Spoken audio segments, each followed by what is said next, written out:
whatever you call it in whatever state, just can't pick up that slack. And we've seen what happens like in like Texas, where they do drastically cut this. You see an increase in HIV, you see an increase in STDs like gonorrhea and syphilis, or unintended pregnancies, because low-income people can't access these preventive services. And regardless of what your beliefs are, and my understanding is, and correct me if I'm wrong, that in the state of Texas, they do not even teach OBGYN residents anymore how to do pregnancy terminations, which is a very vital part of being an obstetrician gynecologist, because in a true medical surgical emergency where that needs to be done, that's a huge gap in patient care. And I'm sure a lot of women will suffer because of that. And I really don't think that if you're an OBGYN resident and you're training in the state of Texas, you're really getting the full training of what it takes to be an obstetrician gynecologist. I mean, I would say, there's heartbreaking stories of people that have to, very much have a wanted pregnancy and would have to terminate because of a fetal anomaly, that they didn't find out later. And then there's some people, for whatever the reason that people seek an abortion, these blanket laws and legislation just can't address every situation. And I think, by legislating, these medical choices that are personal and private, this is where we run into problems where, physicians just are not trained to do what their patients need. Or you have the case of someone who, because of a medical emergency, needs to have an abortion. She goes to, a Catholic hospital that has a policy against that. And this is where you really have, politics and legislation interfering with that doctor-patient relationship, which is so important. That's why we have a separation in this country of church and state. And, I think that's personally very important. So money-wise, just in your jurisdiction, so to speak, in North, East, and South Florida, how much money does it take to run the 11 centers which serve 50,000+ patients? I mean, we have a big budget, but because it's, healthcare personnel and staff, they're not, we want to pay people a fair wage and make sure that our care is accessible. But I don't have the exact figures on that. I guess the only other thing I could say is there are 22 health centers that we partner with our sister affiliate. And yeah, we just, we try and be competitive with our salaries and make sure our services are affordable. So other than that Title X funding, are there other public funding sources that go to Planned Parenthood? They tried to pass a law in the state of Florida, I think in 2016, saying no federal state dollars could go to Planned Parenthood. So essentially defunding Planned Parenthood, but that was, we fought that in court and overturned that. So we do get some small grants, but really, the funding that we do get, so Medicaid reimbursements, and your physicians, you understand it's not a blanket block grant. It's just like another type of insurance company, right? For people that can't afford healthcare. Same with Medicare. So we will submit reimbursements. We still actually have one very important program that we recently got back. It's called the Breast Cancer and Cervical Initiative through the Florida Department of Health. And it provides at-risk women with a family history and a low income clinical breast exams and screening services with or without a family history of breast cancer, as well as cervical cancer screenings. We're going to need to take a brief commercial break. I want to hear more about this. We'll be back in just a minute.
Welcome back to Paradox. Our show today is called The Elephant in the Room, and we are talking with two representatives for Planned Parenthood, Laura Goodhue and Rachel Eisenberg. Rachel is a nurse practitioner locally, and before we went to break, we were talking about different screening, breast cancer screening and cervical cancer screening programs. Can you keep telling us what you do with regards to those two screenings? Sure, absolutely. So anyone aged 21 and up is eligible for cervical cancer screening, which is very important. Because once we are sexually active or based upon your family history, you're at risk for cell changes and cell changes that can be cancerous. So depending on the age and the most current guidelines by the American Gynecological Association, we do co-testing, including screening for the human papillomavirus, which is also a hot topic these days. So we're talking about pap smears. Pap smears, With yep. co-testing, meaning we're testing for HPV virus. Yep, as well as cell shifts that can be cancerous. In addition to that, I perform clinical breast exams on females 21 and up and males who would like one as well.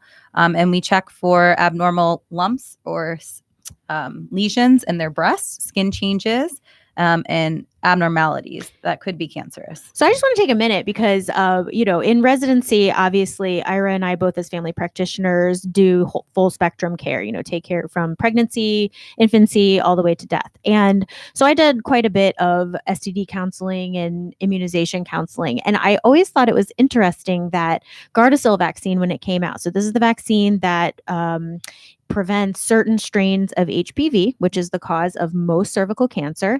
And when the Gardasil vaccine came out, it was huge controversy, right? Absolutely. Because we were giving it to kids before they were sexually active. Right. But, and here's the thing, audience, about Gardasil. It does not increase sexual promiscuity. Right. But that's the whole thing, right? But that's the whole thing. Parents would come Parents in. would come in and say, I don't want my 12-year-old having this vaccine. Because I don't want to think about my 12-year-old ever having sex. 99+% of folks that develop cervical cancer, it's due to 4 strains of the HPV virus, and Gardasil vaccine will prevent that virus. So we could literally cure cervical cancer in 1 generation if we got enough people vaccinated. And I always say this to parents, right? Because this is a very awkward, when you're the family practitioner, the parent is my patient, the child is my patient.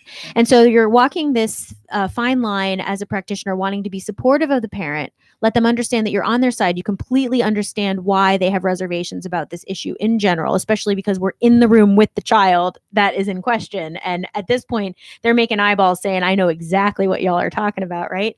But I always say to them, do you know someone with cervical cancer? They got it from sex. Do you hear me? Your mother, your grandmother, your aunt, your best friend, all of these people that we, are upset that they were affected by cervical cancer, they got it from sex. Do you feel like that's a stigma right now? I do. I agree completely. One of the biggest barriers to vaccination is the stigmatism that it will increase sexual activity before it will promote sexual activity. However, I think that a huge part behind that is education and the lack of confidence and knowledge from providers being able to speak on that with that fine line if they are under the age of 18. Most people also are concerned about cost, and there's a lot of programs out there for vaccination. The state of Florida, for pediatrics, there's a free vaccine program. Merck itself has an assistance program, and most insurances, due to the new guideline changes through the age of 45, are now covering it for individuals through the age of 45, both male and female. So let's go through those guidelines a little bit, because this is such an important topic. And if we can cure cervical cancer in our lifetimes, we've done a great service to everyone. The guidelines used to be 12 to 24 for women and 16 through like 21 for men. It was weird. But the current guidelines, as we've gotten more and more research and more data available about the effectiveness of the vaccine, I like to use the words, the efficacy of the vaccine. What are the current guidelines that we use now? I believe it's starting at age 9 in females and 11 in males through 45 years old, and both males and females. If you're under 18, it's still a 2-dose or 3-dose vaccination. If you're 18 and above, it's a 3-dose vaccination that you come in for. And like you were stating earlier, the vaccine has 9 of the most high-risk strands of the virus. It has, I believe, the current statistic is 90% of the cancer-causing strands and the 2 high-risk strands for genital warts. And I actually kind of liked this visit when I was doing a lot of this type of counseling because, usually at some point in the visit, the parent frankly asks the child if they're sexually active. And so that's this moment where everyone's like, yikes, where's this going? But even children, I did a dual visit. yeah. It was hard when you're seeing 30 something people a day. Well, but I would interview the patient with the parent. Yeah. And then the patient without the parent. Well, this beautiful moment would happen. What I'm trying to talk about is this beautiful moment that would happen where the parent started looking at the child as if they're an independent decision maker. And I love that moment. I still do that moment sometimes with flu shots, where parents are prepared to make a decision for their child, which, decisions should still be made with parents a lot of times. But the parent kind of realizes, okay, this isn't going to last forever. Have I done my job? Have I prepared my child to make smart decisions? And is this kid, who may or may not be sexually active, interested in a preventive vaccine? I love that moment. It's a beautiful teaching moment. Just think about that tween or that child that's like, okay, this is where you want to talk about this now in the doctor's office. A big part of what we do, obviously, access to services, advocacy, but the third leg of the stool with Planned Parenthood is our education program, because, the services are just really aren't worth anything unless we have that education. And that's why our practitioners do so much counseling. But then we also are in the schools, we're in the community. We're talking with young people about values, education, and making healthy choices for themselves, how to prevent pregnancies. And we also talk to parents. We have a Talk to Your Teen program, which it's not the Stork program, where we inform, or we just kind of educate parents on how to have these teachable moments with their children and say, hey, look, this is happening and this is how you need to talk to them. And also through our education services and clinic, there's a new program that our education department started called Light, which is pretty phenomenal, where our patients and local teens and tweens are becoming advocates for their peers, and they're openly speaking and educating their own peers. And it's a really phenomenal program. Yeah, because it's really the best way to get information out about sexual health care is through your peers. And so we're making sure that they're getting the right information from the messenger that they're going to listen to. So would imagine seeing 33 patients a day. It's hard to spend a lot of time doing counseling. When you see someone who may need additional counseling other than just routine preventative care, someone who's in a crisis, perhaps having a sexual identity crisis, or perhaps not knowing whether or not sex is right for them at this time in their tween life, who do you refer to? So I always try to speak to the patients and make it an individualized visit without rushing it. You need to create that safe environment, and they really do want to be there to meet their needs and hear about them and their concerns. So I never rush my visits. If I do feel that they need additional resources or would like to talk to someone privately, we do have lists in all of our health centers of resources throughout the state. We have Compass, we have 211 hotline that most people aren't aware of. We also have on our website a new communication called RU, where people can go on 24 hours a day and ask questions, and it's completely anonymous. Any sexual health questions. If it's a true medical emergency, I always refer to the emergency room. We also have a list of OBGYN, genetic counselors, and different local offices that help in any community that our patients can get assistance at. So other than the Gardasil, do you provide any other vaccine care, for instance, hepatitis B vaccine, which is also a sexually transmitted disease? So we actually only provide Gardasil vaccine at this time, and it's only in individuals 18 and up. However, we do provide screening for hepatitis B, hepatitis C, hepatitis A, since it is a growing issue, chlamydia, gonorrhea, herpes, and HIV. Now, I know you do a lot of counseling, and I would imagine some of that are to our LBGQ community, and HIV prevention is a very important part in the male population. And there's a medication called Truvada, which goes under the name PrEP, P-R-E-P. It's a prophylaxis for HIV. that if someone is sexually active and has more than one male sexual partner, it's recommended that they be on PrEP. It's well, tell us what PrEP is and how you counsel someone. Sure. For So that. PrEP is pre-exposure prophylaxis, and we do offer it at all of our locations. PrEP is not only for the LGBTQ community, but also it's very prevalent in African American women as well. So we counsel all of our patients on all preventative measures, including PrEP and InPEP, which is post-exposure prophylaxis. So it's a medication regimen or combination of pills that someone can take if they feel that they were exposed to the HIV within 72 hours. And PrEP is a medication that you can take. It's a pill daily to help decrease your chances of contracting HIV through safe sex measures.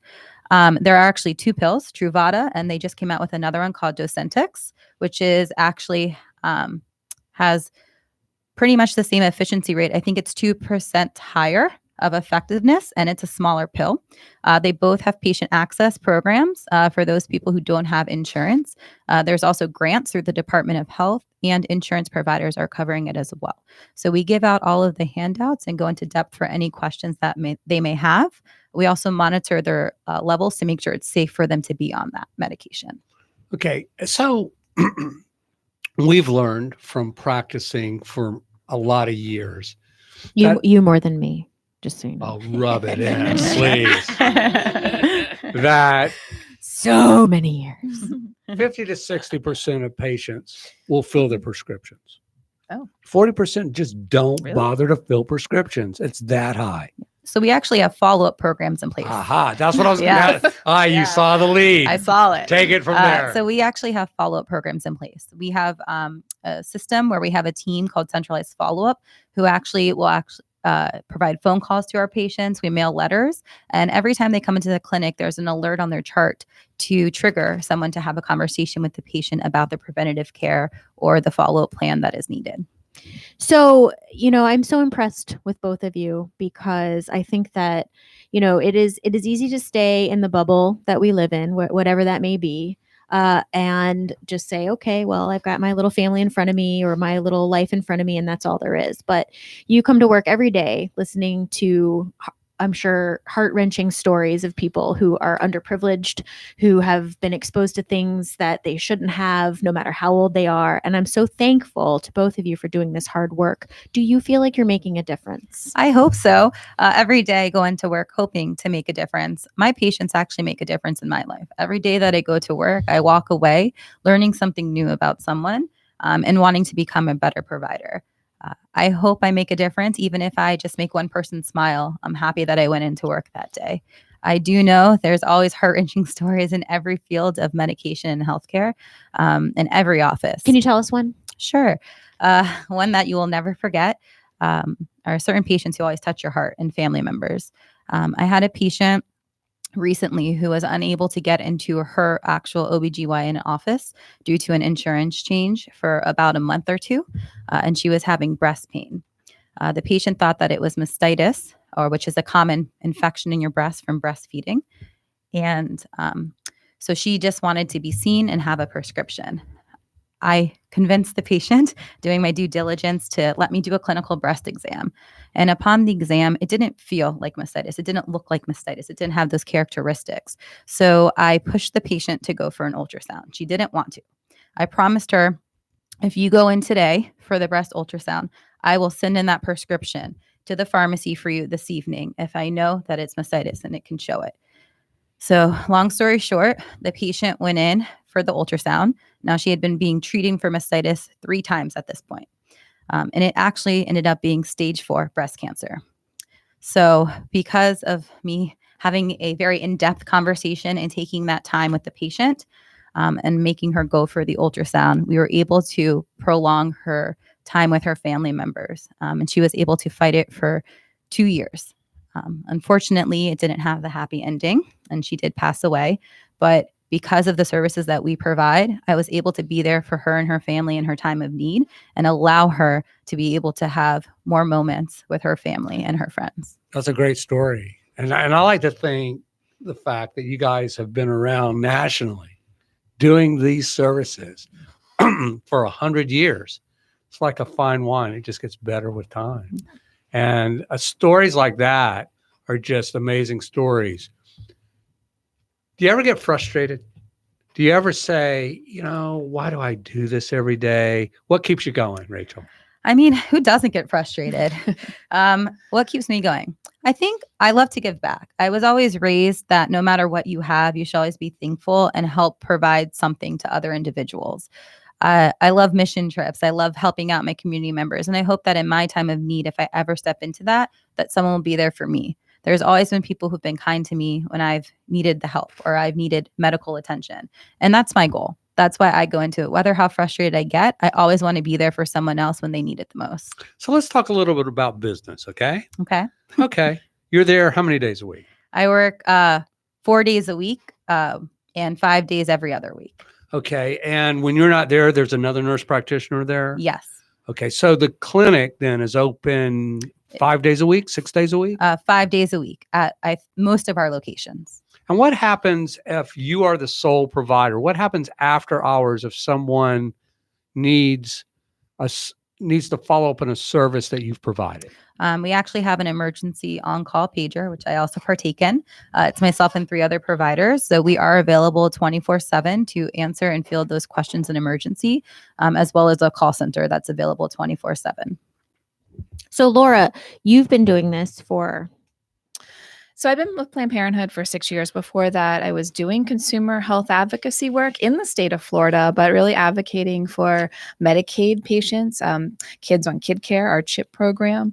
In fact, that's kind of how I got to know Planned Parenthood. I was around the time of the Affordable Care Act was about to come fully online in 2013. And my job was to work with healthcare providers to educate them about the new law. We were talking about preventive services are now, available with no copay and all of those private insurance issues. And I was finding it very difficult because it was controversial, Affordable Care Act, to work with providers that would speak out and say, yeah, this is going to help my patients that have cancer because they have a pre-existing condition and now they can get insurance, except for one provider. And that was Planned Parenthood, who said, yes, Affordable Care Act, this is going to help our patients. No copay birth control. While that might actually hurt us, in the long run, it's what women need.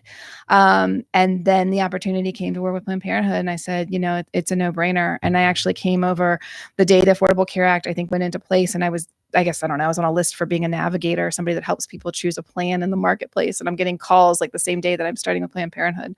But have really never looked back. I really enjoy being a part of an organization that people know and that people love. In fact, 1 in 5 women have been to a Planned Parenthood in their lifetime. And so, people come to us for a reason, and I'm just really proud to be a part of this organization. Are you worried? Like I said, the attacks are going to keep coming, and I see them in my role, especially, working in the legislature in Tallahassee. I do see, an increase in the bans, abortion bans, and access to care all across the South. We have a 3-week waiting period in our Tallahassee and Jacksonville health centers for abortion care because it's becoming harder for people to access that care, and that is concerning. But at the same time, I know that that in the end, 77% of Americans believe that access to abortion care and reproductive health care shouldn't come with strings, and so I'm just going to put my faith in that. What do you see, Laura, as the most crucial issue facing Planned Parenthood within the next 6 months? I mean, I think there's a lot to be said about stigma. We talked about stigma with HPV, right? Yeah. But also, stigma with abortion, that's the real issue, right? And, I said 1 in 5 people have been to a Planned Parenthood. 1 in 4 women have had an abortion. That means that somebody that you know and love has had an abortion, and all of these messages about how it's illegal and it should be rare and it should be this, and we're going to pass these laws, that hurts people. And I think if we can get past this stigma and say, hey, this is a part of reproductive health care, that's really one of the most important issues. Well, I think anytime you pass a blanket law, it does hurt people. Yeah. There are multiple reasons, agree with them or not, why people do certain things. Yeah, and I think that, it's a blessing to live in a world where you can't really come up with a lot of reasons why it would be a problem. You don't live in that world. I mean, we've already talked about that you see horrors every day, things that should not happen to people. And so I think for those of us that kind of live in that little bubble, we need to be listening to your side to hear about the things that we don't necessarily know are happening. I think it's also it's obviously a changing, healthcare system, and we want to always be there for people that may not be able to afford other types of care or be able to get into the doctor's office in 9 to 5. And I just hope we can be around for another 100 years to keep doing that. And I'm proud to be a part of it. We're a For Change sector and a For Change affiliate. We're always there to meet the needs of the changing healthcare field and patients. And I'm very proud to be a part of that. And I'm excited to see us continue to grow regardless of all the challenges that come our way. And I think it's been a real eye-opener for people listening that these are faces and names that go behind this care. We're talking about Planned Parenthood as if it's, this big conglomerate, but these are people, individual providers who are calling people after hours to give bad news in the most heartfelt and caring way. So I appreciate what you do. Yeah, it's real care. It's frontline care. It's what you and I do. It's not this mythical organization that takes money and feeds the administrative people. It goes into the clinics. It goes directly towards patient care. So when you give money to Planned Parenthood, you are giving money to help women and men receive health care that they may not otherwise receive. And you could be actually saving their lives. You give to the March of Dimes, and I'm not going to berate any charity here, folks. I'm just not going to go there. But just pick one. You don't really know where the money's going. You give to Planned Parenthood, you know where it's going. Hey, let's talk a little bit about birth control, because there's so many different forms of birth control out there. Abstinence, which is really not birth control, because you have to be really abstinent, and very few people are abstinent. The birth control pill, condoms and foam, diaphragms, IUDs, implants. You do them all? Yep, we do them all. We educate our patients on all options out there, which include natural family planning, the foams, the films, condoms, diaphragms, which have come a long way. It's now a one size fits most, as well as all of the IUDs, hormonal and non-hormonal. We offer all birth control pills. We dispense them as well as provide prescriptions to pharmacies of the patient's choice. And we also provide the implant and Depo-Provera shots.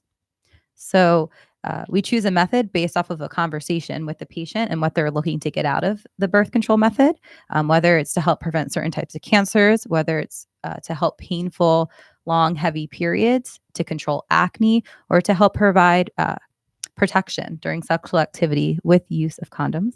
I definitely promote that as well. But we choose the option that's best for the patient that fits their needs. So I don't just say, oh, you're going to take a pill every day. I really talk to them and interview them and find out about their history and what would be best for them. IUDs. What type of IUDs are you using in your clinic? So we offer all available IUDs. We offer the Skyla, the Liletta, the Mirena, the Kylena, and the Paragard. Most of those are progestin-only methods. The Paragard is a non-hormonal method. They range anywhere from 4 years of effectiveness to 12 years. So they're all long-acting reversible contraceptives, which are very popular. There used to be guidelines or opinions that someone should not have one if they've never had a child. That no longer exist. So anyone is eligible for those based off of their medical history and needs. Did I hear you mention before that you provide care for transgendered patients? We do. Those are new services that we just started. So we are providing hormone replacement therapy for transgender patients 18 and up. And that's not, that was hard to find when I was in training. It was hard to find people that were seeking the education and willing to take the risk to do that. So, do you find that that's the case here, that you're probably one of the only people on Treasure Coast doing that? Yes, it is a challenge, which is why we started those services. It's a growing need of our community. So that is a new service that we provide. They are constantly providing trainings and education, as well as local resources and primary care physicians, our endocrinologists that also provide transgender cares that we can work closely with. My only advice, you need to clone yourself. There are not enough of you out there. You guys were amazing guests on the show. I hope our audience learned a lot this morning about what Planned Parenthood does, the services that they provide, and the need to keep them in our community forever. You've done a Thank you beautiful so job much. representing your Thank you so organization. much. Thank you for having us. Thanks. Great show, guys. So is that kind of how you wanted it to go? Yeah, Good, good, good. Okay. Oh, you did good. It was great.